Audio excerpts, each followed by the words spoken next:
Goodness, what an evening it was. Widespread damage across the tri-state, but something almost unbelievable happened in Milford, and that's where we find KATHRYN Robinson this morning. KATHRYN, show us around out there.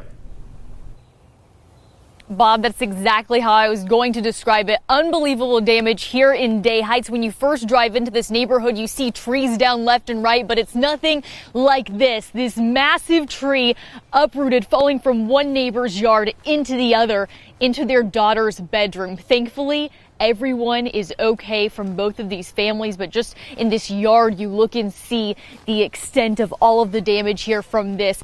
All of their different equipment is strewn all over the place. You can see tree limbs down here. The trampoline blew across the yard over here. They're also talking about how this view that they have, they normally see this wooded area, but there are dozens of trees down all across this backyard. That's in addition to the power lines through here. Now, when we take a look back across this entire yard, if I come up this way, you can see over here this stone wall. All of these stones have been knocked out, destroyed through here. Their patio furniture, again, over there where the trampoline was, and you can see the children's play set over here as well. The good news, again, everyone is safe here from this home and the one where this massive tree fell onto. But we were talking with this family, and they were describing how they heard those sirens. They got the alerts, and they got their family down to their basement. And they say it was probably not even 30 seconds, maybe a minute later, that tree fell, and they could hear it instantly. We spoke with the family that lives in this yard, in this home, about what that was like, seeing this damage, waking up to it this morning. It hit me really hard just knowing that that's her daughter's bedroom. And when I saw them, it was just so, I mean, this can all be replaced, but we were just so thankful they were in the basement. Just never could have experienced or thought that this is what we would have been waking up to, though, really.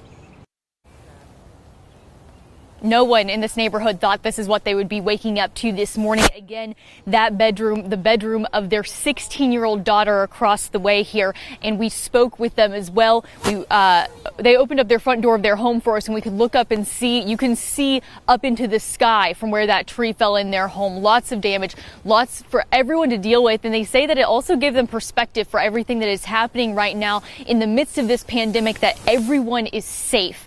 Despite these storms, despite everything that's happening, everyone is safe with their family. You will be hearing from that family coming up on Local 12 News live at noon. For now, reporting live in Day Heights, KATHRYN Robinson, Local 12 News. KATHRYN, thank you. I cannot imagine what that must have been like, looking up and seeing their daughter's bedroom in that state. My goodness. The Milford Fire Department says damage is widespread across the community, as you can see in some of these pictures. They want to remind everyone to treat all downed wires as being live and being deadly, so please be careful. Yeah, those communities to the east really got it. A friend of mine in Indian Hills said at least 20 mature trees are down across from Cincinnati Country Day. And some families in New Richmond believe a tornado must have touched down there. The storm ripped up a shed, powerful winds snapped trees, tossed a trampoline. That's Barbara Light. She's lived in New Richmond 50 years and says she feels really fortunate that she and her neighbors are not hurt. Yeah, the trampoline in a tree. Well, it's a little bit of debris. My tree broke, and right across the street right here, you will see a roof with a chimney attached, and we don't know whose house that is. And there's a roof next door in that driveway. I heard the freight train and grabbed the child. What about your actual child? And I got him too. Years ago.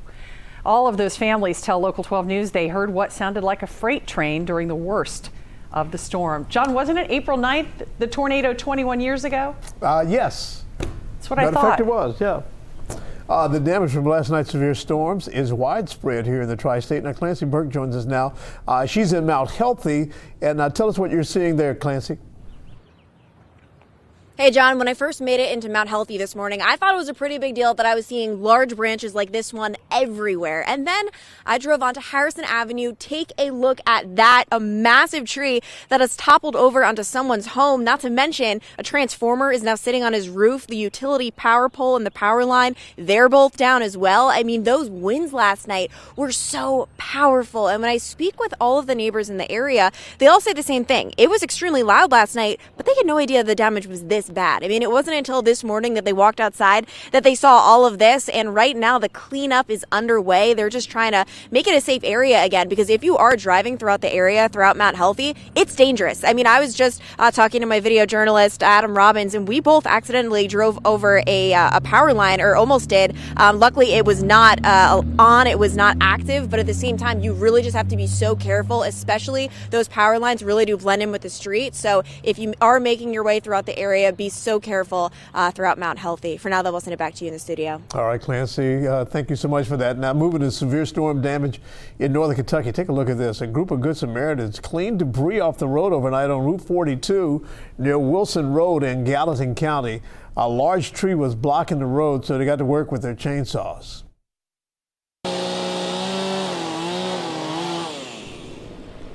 And this is in Boone County. These guys also grabbed their chainsaws to get this tree moved. It came down at the intersection of Route 42 and Route 14.